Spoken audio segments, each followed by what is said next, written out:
Welcome to the Home Design Mentor channel. I'm California architect Steve Randel. Let's look at common mistakes in home design. Whether it's a regular house or a tall apartment building, you can avoid these 33 design missteps when planning or looking for your next home. A few years ago, I made up a house plan with bad decisions and posted it on Quora. I advised people to see common mistakes. Living in poorly designed rooms can annoy you, even if you don't realize why. These mistakes can be hard to spot, so you need to know what to look for. Stay tuned for easy tips to understand these problems and avoid ending up in a place you don't like. In this 7-part series, we will break down the most common and fixable problems that inhibit better home design. Part 1. 7 easy fixes for exteriors and living areas. In this first episode of our 6-part series, we'll look at outside features and living areas.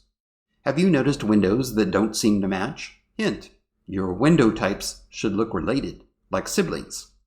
Let's start with window selection, placement, and sizes.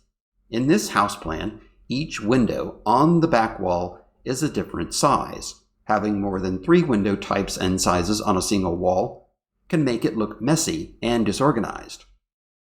In this example, we have 6 different window sizes and shapes, creating a messy look. Some windows are tall rectangles, while others are horizontal. The 2 large windows above the deck are square. Some of the windows open and some don't. This lack of consistency and regular placement makes the design look chaotic. To achieve a more pleasing result, minimize the number of different window sizes on a single wall. Here is an example of an organized elevation. Can you see the difference? Does the second image feel more comfortable to you? You should notice that each window is the same height. The windows are grouped in pairs with some sets of 3. There are 2 occurrences of each set. The French doors are the same size, one being a single door and the other a pair. All windows and doors reach the same height, creating a unifying line across the elevation. These consistencies help produce an organized scheme that feels friendly and pleasing to us. A spatial relevance dynamic is at play subconsciously because the organic world delivers balance, unity, and a sense of proportion based on physics and our everyday experiences. For example, a tree trunk is always below the canopy of a tree. If you saw a tree with a canopy below the trunk, you would instantly pause. If the trunk is too narrow for the canopy, your brain would expect the tree to snap off. Buildings must also relate to our innate expectations. Does the pent roof over the sliding glass door appear pointless? Hint: make sure features solve the problem instead of adding to it. Another common problem is placing an exterior door without a cover to protect it from the elements. When it rains, water can get inside when you open the door. Puddles can cause issues like warped flooring or water damage that eventually rots wooden structures. Not having a protective cover over the door is a design flaw.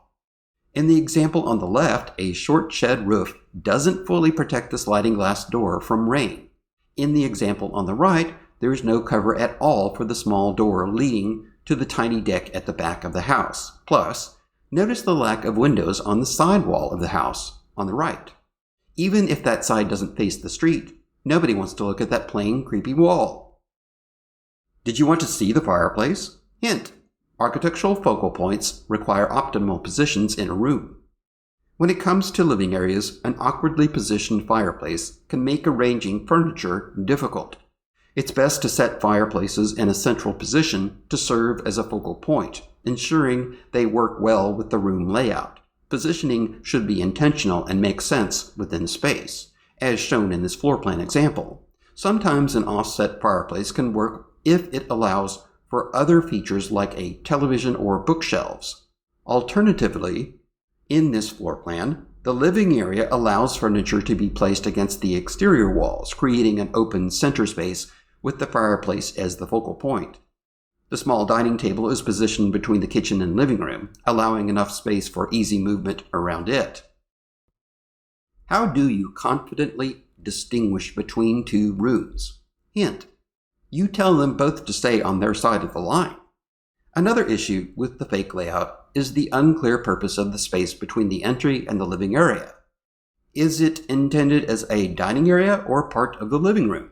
The awkward positioning of this space makes it challenging to arrange furniture logically. Additionally, having traffic flow through this room can be problematic, as navigating around the furniture becomes a constant hassle. Be cautious of hard floor surfaces transitioning abruptly to carpet in vaguely defined spaces, as this can create a trip hazard. If a flooring change is necessary, it's best to transition between different floor materials only at doorways or large openings that clearly define a room. This helps to minimize the risk of tripping and ensures a smoother transition between flooring types. This image, although not of a living room but of an entryway, demonstrates how awkward floor finish transitions can appear without a more defined room. In an open area like this, the transition between floor materials may catch people off guard psychologically. Unless the space is self-contained, use a single floor material for the entire area to prevent this flooring issue. Have you noticed areas that lack sufficient purpose? Hint, it's for the ghosts that want to live there too. You did want a ghost, right? This poorly designed floor plan features a small peninsula at the end of the kitchen intended for bar stools. However, there is only enough space for 1.5 stools, leading to cramped seating. Additionally, this setup creates an awkward transition of floor materials if the kitchen and dining areas have different finishes. A similar issue arises in the kitchen depicted here. Is the island intended for seating? The placement of a sink that occupies most of the island creates a problem. A better arrangement would involve positioning the sink under the window facing the backyard and ensuring the island is spacious enough with an overhang to accommodate a couple of stools. Perhaps the island was initially placed this way to accommodate the breakfast table, but it creates insufficient space for both the bar, stools, and the breakfast table. Overall, it's a layout that lacks careful consideration. Does this elevation give you the creeps? Hint, make the building friendly to your neighbors, or they may not be friendly to you. Back to discussing the importance of proper window placement on exterior elevations. Our sample plan features only one window along the side wall. Similarly, in this 2-story elevation, you see only 2 small windows. This arrangement looks awkward and unbalanced. It mirrors the issue we discussed earlier about having too many window types in one elevation. Except in this case, there are too few windows, making the side of the house appear unwelcoming. Think about Charlie's portrait to grasp how unsettling, unbalanced, or disproportionate elements affect us subconsciously.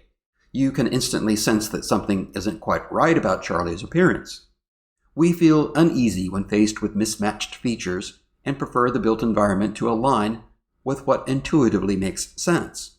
Now, let's restore Charlie to a more familiar face. Ah, that's much better.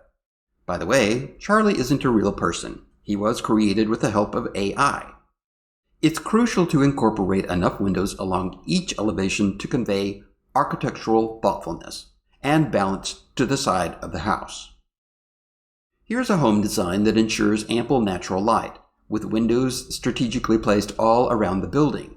The exterior of the house exudes a sense of completeness and balance. Except for the unique window group on the left, the house predominantly features 2 main window shapes, one large and one small, both tall rectangles. These window shapes are repeated in certain rooms where larger openings are needed.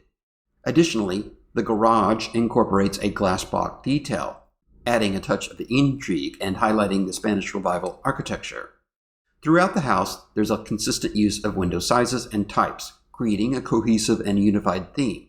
Moving to the front, this arched feature window group serves as a captivating focal point, enhancing the overall aesthetics of the house. By investing in one standout feature window, the design maintains a balanced budget without compromising on style.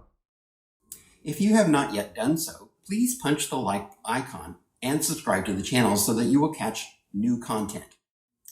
To view additional floor plan mishaps and discover further insights on optimizing kitchen and dining areas, delve into part 2 of this series by clicking the video icon on your screen, hover your mouse cursor over the small boxed image and click.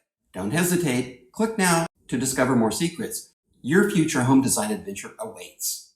Build your happy home.